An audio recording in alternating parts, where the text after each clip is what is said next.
जय हिंद मेरे प्यारे साथियों, बिग बी जी के जीएस क्लासेस में आपका स्वागत है। और आज हम फिर से जो है कि दूसरा क्लास लेकर के आए हुए हैं। और आज का जो क्लास है हमारा बायोलॉजी से है। बायोलॉजी यानी कि जीव विज्ञान। तो चलिए बिना देर करते हुए हम क्लास को आगे बढ़ाते हैं। और आप लोग जो है कि जितने भी प्रतियोगी परीक्षाओं में या जितने भी प्रतियोगी परीक्षाओं की तैयारी करते हैं उसके लिए बहुत ही इंपॉर्टेंट क्लास रहेगा आपके लिए। और सिर्फ बायोलॉजी ही नहीं बल्कि ऑल सब्जेक्ट का सिलेबस वाइज और टॉपिक वाइज भी आप लोग को बताया जाएगा। बस सिर्फ आप लोग बड़े प्यार से देखते रहिए क्लास को और सपोर्ट करते रहिए। तो चलिए बिना देर करते हुए हम क्लास को आगे बढ़ाते हैं। तो सबसे पहले हम पढ़ते हैं कि जीव विज्ञान दरअसल बायोलॉजी यानी जीव विज्ञान का जनक किसे कहते हैं। तो जीव विज्ञान का अगर जनक पूछेगा तो किसे कहते हैं हम, तो अरस्तु को कहा जाता है। किसको? अरस्तु को। और दरअसल जीव विज्ञान की दो शाखा होती है। वो कौन कौन सी शाखा है इसको देखते हैं। शाखा है वो कौन कौन सी है। पहली शाखा है जूलॉजी जूलॉजी, जिसे हम जंतु विज्ञान के नाम से भी जानते हैं। जंतु विज्ञान के नाम से जानते हैं। और जंतु विज्ञान का जो जनक होता है वह अरस्तु है। जंतु विज्ञान का जनक कौन है? अरस्तु। और इसमें हम जंतु विज्ञान में किस चीज़ का अध्ययन करते हैं? तो एनिमल का अध्ययन करते हैं। एनिमल बोले तो जैसे जानवर में जैसे मान लीजिए मनुष्य हो गया। जानवर में सिर्फ जो है कि गाय भैंस बकरी ही नहीं होता है बल्कि उसके अंदर मनुष्य भी जो है जानवर के अंदर ही आता है। और जिसमें से सबसे जटिल और तेज दिमाग का अगर बोला जाए एनिमल कौन सा है तो मनुष्य है। तो इसमें हम जो है सिर्फ गाय भैंस बकरी के बारे में नहीं बल्कि मनुष्य के बारे में भी अध्ययन करते हैं। और इसकी जो दूसरी शाखा होती है उसकी दूसरी शाखा जीव विज्ञान की जो दूसरी शाखा हम क्या कहते हैं? बोटनी, जिसे हम पादप विज्ञान, इसमें हम पादप विज्ञान के भी नाम से जानते हैं। तो जीव विज्ञान की जो दूसरी शाखा है जिसे हम क्या कहते हैं? बोटनी, जिसे हम पादप विज्ञान के भी नाम से जानते हैं। और इसका जनक जो है, पादप विज्ञान का जो जनक होता है वो कौन है? थियोफ्रेस्टस।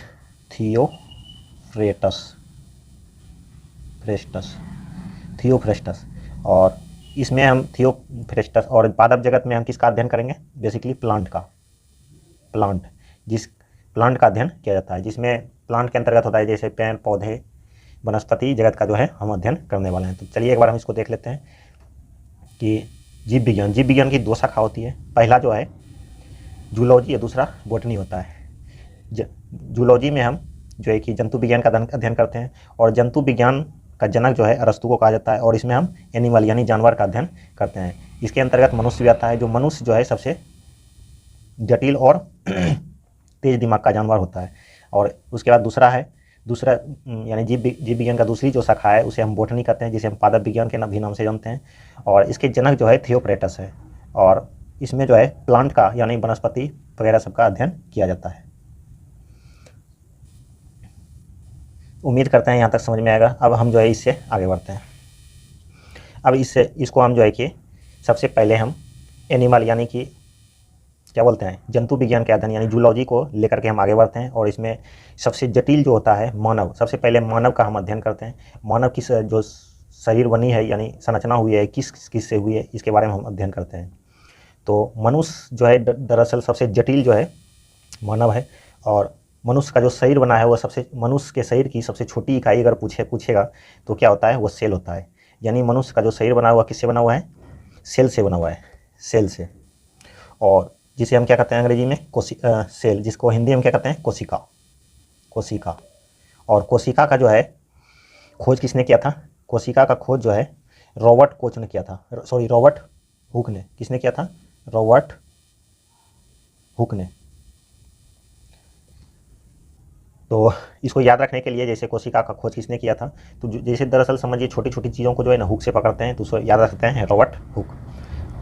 तो जिस तरह से दरअसल इसको एक एग्जांपल के माध्यम से समझने का कोशिश कीजिए। जिस तरह से जैसे एक घर बनता है, घर में की जो नींव डाली जाती है उसकी सबसे छोटी इकाई क्या होती है? तो सबसे छोटी इकाई अगर देखा जाए तो उसमें क्या होता है कि आपका ईंट होता है। उसी तरह से हमारा जो शरीर बना हुआ है ना, बहुत सारे चीज़ों से मिल करके बना है, और जीवन की जो भौतिक इकाई होती है उसे हम कोशिका कहते हैं। तो सबसे पहले हम मानव का शरीर लेते हैं। मानव का शरीर, तो वही पूछेगा कि मानव का शरीर जो है किस चीज़ से मिलकर बना हुआ है। तो इसको हम एक मानव का शरीर कई तंत्रों से मिल करके बना हुआ है। तो तंत्र क्या होता है इसको हम समझते हैं। तंत्र में जैसे मान लिया जाए, तंत्र के अंतर्गत आता है आपका, तंत्र के अंदर बहुत सारे चीज़ होते हैं, जैसे परिसंचरण तंत्र, परिसंचरण तंत्र। उसके बाद हो गया आपका उत्सर्जन तंत्र,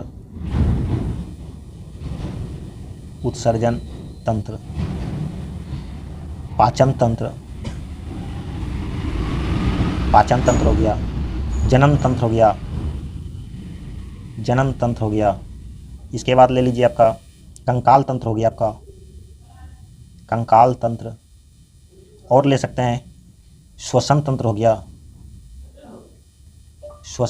गया, और इसके अलावा और बहुत सारी चीज़ अन्य लिख देते हैं। तो इस तरह से जो है हमारा मानव का शरीर जो है विभिन्न तंत्रों से हुआ है। तो कौन कौन सा तंत्र है? परिसंचरण तंत्र, उत्सर्जन तंत्र, पाचन तंत्र, जनन तंत्र, कंकाल तंत्र, श्वसन तंत्र आदि वगैरह बहुत सारे तंत्रों से मिलकर के बना हुआ है। उसके बाद तंत्र हमारा किससे बना हुआ है? तो तंत्र जो हमारा बना हुआ है वो किस चीज़ से बना है? तंत्र हमारा बना हुआ है कई अंगों के मिलने से तंत्र का निर्माण होता है। जैसे कई अंग के मिलने से हमारा तंत्र का निर्माण होता है। अंग को अंग्रेजी में हम क्या बोलते हैं? ऑर्गन। और अंग हमारा किस चीज़ से बना हुआ है? तो अंग जो हमारा बना हुआ है कई ऊतक से मिलकर के हमारा अंग का निर्माण होता है। ऊतक, जिसे हम टिश्यूज भी कहते हैं। क्या कहते हैं? टिश्यूज। तो हमारा कई अंग मिल करके क्या बना है? तंत्र बना है। और अंग हमारा किससे? कई ऊतक मिल करके हमारा तंत्र। और पूछेगा कि ऊतक हमारा किससे बना हुआ है? तो कई कोशिकाएं मिल करके हमारा ऊतक का निर्माण होता है। कोशिका, जिसे हम अंग्रेजी में सेल भी कहते हैं। तो कई कोशिका मिल करके हमारा ऊतक का निर्माण हुआ है। तो आज हम सबसे पहले इसी कोशिका के बारे में हम अध्ययन करेंगे। हम आपको पहले भी बता चुके हैं कि जीवन की जो भौतिक इकाई होती है वो क्या है? कोशिका है। और कई कोशिका मिल करके ऊतक का निर्माण करते हैं, और कई ऊतक मिल करके अंग का निर्माण होता है, और कई अंगों को मिला करके हमारा तंत्र का निर्माण होता है, और कई एक तंत्र मिल करके तब हमारा मानव का शरीर का निर्माण होता है। तो आपको समझ में आया होगा कि मानव का जो संरचना है, मानव की संरचना और मानव की संरचनात्मक और क्रियात्मक इकाई अगर पूछेगा तो क्या होता है?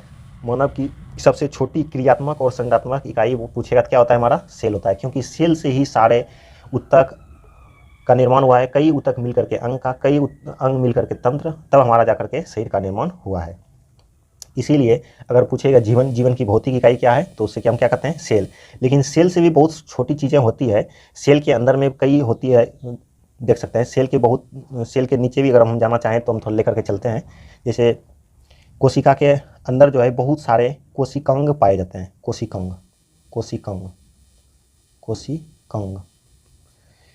कोशिकांग में क्या क्या होता है? जैसे मान लीजिए, इसको देख लीजिए थोड़ा सा। कोशिकांग के अंदर होता है माइटोकॉन्ड्रिया होता है। माइटोकॉन्ड्रिया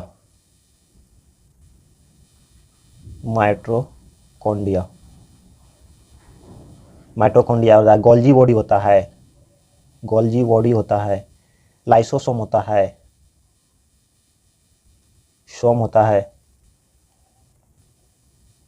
उसके बाद होता है सेंट्रोसोम होता है। ER अंतःप्रदब जलिका, जिसे हम एंडोप्लाज्म रेटिकुलम के भी नाम से जानते हैं। उसके बाद होता है केंद्रिका होता है। तो ये सब जो है मिल करके एक कोशिका का निर्माण होता है। कोशिका को हम ऐसे नॉर्मल आंख से नहीं देख सकते। अगर उसको कोशिका को अगर हमारी जो अगर हम अपनी कोशिकाओं को देखना चाहें तो हमें माइक्रोस्कोप का प्रयोग करना पड़ेगा, तभी हम कोशिका को देख सकते हैं, अन्यथा नहीं देख सकते हैं। और हमारा शरीर जो बना है कई असंख्य कोशिकाओं से मिल करके बना है, और उस कोशिका के अंदर जो है कई सारे कोशिकांग पाए जाते हैं, जिसके अंदर माइटोकॉन्ड्रिया होता है, गोल्जी बॉडी होता है, लाइसोसोम होता है, सेंट्रोसोम होता है, ईआर यानी एंडोप्लाज्मिक रेटिकुलम होता है, और केंद्रिका होता है।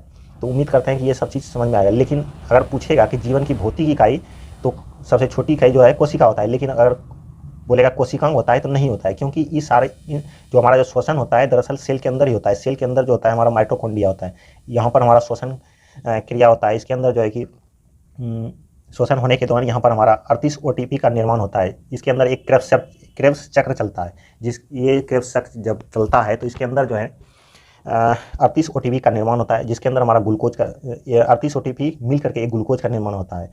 तो कहने का मतलब ये हुआ कि हम इस सभी कोशिकाओं के बारे में हम एक एक करके पढ़ेंगे, लेकिन उससे पहले हम सबसे पहले जो हमारा जीवन की भौतिक इकाई है हम कोशिका, तो हम सबसे पहले कोशिका का ही अध्ययन करेंगे, तब हम आगे बढ़ेंगे। तो चलिए अब हम समझते हैं कोशिका क्या है। और तो हम आपको थोड़ा पहले बता चुके थे कि कोशिका का खोज जो है किसने किया था। तो कोशिका का खोज जो है किसने किया था, तो रॉबर्ट हुक ने किया था। किसने किया था? रॉबर्ट हुक ने किया था।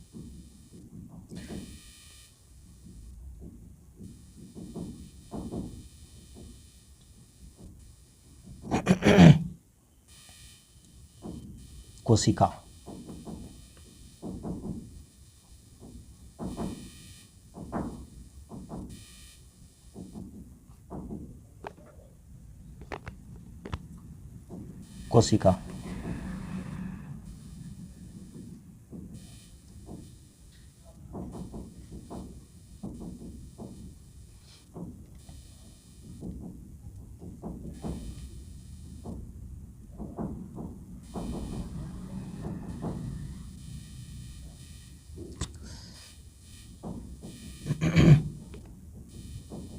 कोशिका तो कोशिका का खोज जो है किसने किया था? रॉबर्ट हुक ने किया था। तो कोशिका जो है दो प्रकार का होता है। कितना प्रकार का होता है? दो प्रकार का। एक जीवित होता है, एक मृत कोशिका होता है। कोशिका जो है दो प्रकार का होता है, एक मृत कोशिका होता है, एक जीवित कोशिका होता है। तो रॉबर्ट हुक ने जो खोज किया था, रॉबर्ट हुक ने जो कोशिका का खोज किया था वह मृत कोशिका का खोज किया था। तो पूछेगा कि जीवित कोशिका का खोज किसने किया था? तो जीवित कोशिका का खोज जो है लुईवेन हॉक ने किया था। किसने किया था? लुईवेन हॉक ने। लुईवेन हॉक ने जीवित कोशिका का खोज किया था। और अगर पूछेगा कि कोशिका का अध्ययन क्या कहलाता है, तो कोशिका का अध्ययन पूछेगा क्या होता है, तो कोशिका का अध्ययन जो है साइटोलॉजी कहलाता है। क्या कहलाता है? साइटोलॉजी। अंग्रेजी में लिख सकते हैं साइटोलॉजी। तो कोशिका का अध्ययन क्या कहलाता है? साइटोलॉजी कहलाता है। तो और पूछेगा कि कोशिका का सिद्धांत किसने दिया था, तो कोशिका का सिद्धांत जो है हमारा किसने दिया था? स्लाइडेन एंड स्वॉन ने। स्लाइडेन एवं स्वॉन ने दिया था कोशिका सिद्धांत। अगर हमारे शरीर में कहीं भी कट जाए या टूट जाए या फट जाए, जो भी होता है, या कहीं चोट लगने से हमारा कोशिका अगर मर जाता है, मान लिया जाए कि ये हमारा हाथ है, हाथ की कोशिका मान लिया हाथ है, ये अगर हाथ में कहीं पर चोट लगी या कट गया तो यहाँ की कोशिका जो है मर जाती है। क्या होती है? मर जाती है। जब ये कोशिका मर जाती है तो क्या होता है, आसपास की जो कोशिका होती है वहाँ पर पुनः निर्माण करके इसको भर देता है। तो जिसके कारण क्या होता है कि ये मरी हुई कोशिका जहाँ पर है उसे क्या कहता है कि लाइसोसोम जो होता है उसे गला करके ख़त्म कर देता है, और एक वहाँ पर नई कोशिका का निर्माण हो जाता है। तो क्या होता है, तो यह जो सिद्धांत दिया था यह किसने दिया था? स्लाइडेन एंड स्वॉन ने। तो उम्मीद करते हैं ये चीज़ समझ में आया होगा। अब हम इससे आगे बढ़ते हैं।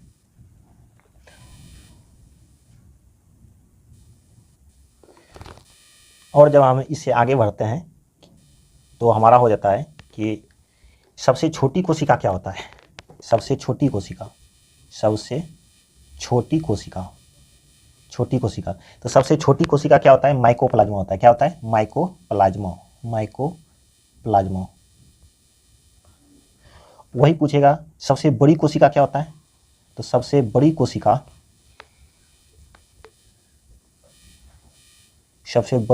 जो है क्या होता है। तो सबसे बड़ी कोशिका जो है क्या होता है कि अंडा होता है, अंडा, जिसे हम क्या कहते हैं।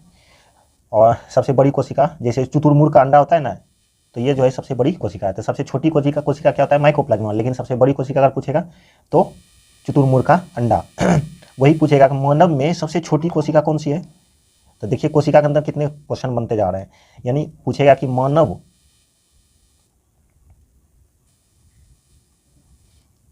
मानव शरीर के अंदर सबसे छोटी कोशिका पूछेगा तो क्या हो जाएगा।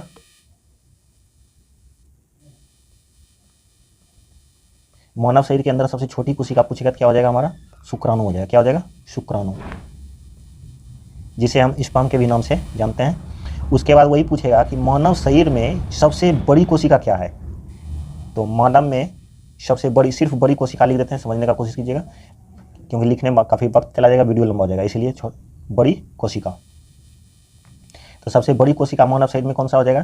तो यह हो जाएगा अंडाणु, जिसे हम ओवम भी कहते हैं, ओवम। और वही पूछेगा कि मानव शरीर में सबसे लंबी कोशिका क्या है, लंबी कोशिका। मानव शरीर में सबसे लंबी कोशिका अगर पूछेगा तो क्या हो जाएगा, तंत्रिका तंत्र हो जाएगा। क्या हो जाएगा, तंत्रिका तंत्र, जिसे हम न्यूरॉन भी के भी नाम से जानते हैं। तो अब इसको एक बार फिर से समझने की कोशिश कीजिए, क्योंकि कोशिका से हमारा बहुत सारे क्वेश्चन बन गए हैं। जैसे देख लीजिए, कोशिका जो है हमारा दो प्रकार का होता है, एक जीवित होता है, एक मृत होता है। जीवित कोशिका का खोज ल्यूवेनहॉफ ने किया था, लेकिन मृत कोशिका का खोज रॉबर्ट हुक ने किया था। कोशिका का अध्ययन जो है साइटोलॉजी का लेता है। कोशिका सिद्धांत किसने दिया था, तो स्लाइडेन एंड स्वान ने। इसका क्या सिद्धांत था कि अगर कहीं पर हमारे शरीर की कोशिकाएं मर जाती है किसी कारणवश, तो आसपास की कोशिकाएं आकर के उसे भर देती है, तो उसे क्या कहते हैं, यह जो भर देती है। यह सिद्धांत किसने दिया था, स्लाइडेन एंड स्वान ने। और सब अगर पूछेगा सबसे छोटी कोशिका क्या होता है, तो माइकोप्लाज्मा होता है। और वही पूछेगा कि सबसे बड़ी कोशिका क्या होता है, तो वह अंडा होता है, वह भी शुतुरमुर्ग का अंडा। अब पूछेगा कि मानव शरीर के अंदर सबसे छोटी कोशिका क्या होता है, तो क्या कहते हैं, उसे शुक्राणु कहते हैं। मानव शरीर की सबसे छोटी कोशिका जो होता है वह होता है शुक्राणु। और शुक्राणु जो है किसके अंदर पाया जाता है, पुरुष के अंदर। और वही पूछेगा मानव शरीर की सबसे बड़ी कोशिका क्या होता है, तो वह अंडाणु होता है। और अंडाणु जिसे हम ओवम कहते हैं वह महिलाओं में पाया जाता है। और वही पूछेगा सबसे लंबी कोशिका क्या होता है, तो सबसे लंबी कोशिका जो है तंत्रिका होता है, जिसे हम न्यूरॉन के भी नाम से जानते हैं। उम्मीद करते हैं समझ में आया होगा। अब हम इससे आगे बढ़ते हैं। अब ज़्यादा बड़ा हम क्लास करेंगे नहीं, क्योंकि बहुत लंबा टाइम हो गया है, फिर आप लोग को दिक्कत होगा। इसीलिए अब सिर्फ एक बार देख लीजिए कोशिका क्या है, कोशिका के अंदर कितने कितने कोशिकांग पाए जाते हैं। जैसे हम तो नंगी आँखों से कोशिका को नहीं देख सकते हैं, तो ये जो है हमारा, मान लीजिए ये कोशिका है, और ये कोशिका के अंदर जो है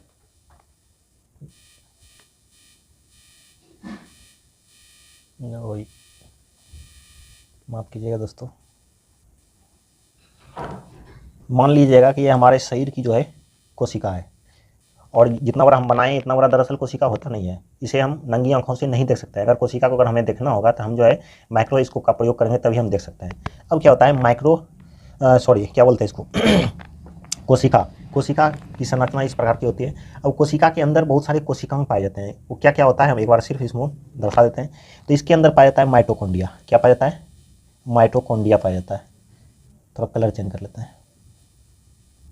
इसके अंदर जो है माइटोकॉन्ड्रिया पाया जाता है, माइटोकॉन्ड्रिया पाया जाता है। इसके अंदर सेंट्रोसोम पाया जाता है।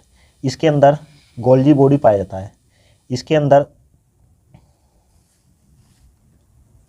लाइसोसोम पाया जाता है। इसके अंदर जो है आपका केंद्रिका पाया जाता है, जिसे हम इसके अंदर केंद्रक पाया जाता है। और इसको सेल को जो है कि दबने से यानी बचने के लिए इसके अंदर जो है इस टाइप का एक झिल्ली पाई जाती है, जिसे हम क्या कहते हैं कि क्रिस्टी के नाम से, इसके अंदर क्या होता है, ER पाया जाता है। क्या होता है कि जैसे कोशिका जो होता है ना, एक क्या बोलते हैं, सरसों का जो दाना होता है ना, उससे भी कई गुना छोटा होता है। और इसके अंदर जो है mitochondria, centrosome, Golgi body, lysosome और क्या होता है, न्यूक्लियस पाया जाता है, यानी केंद्रक।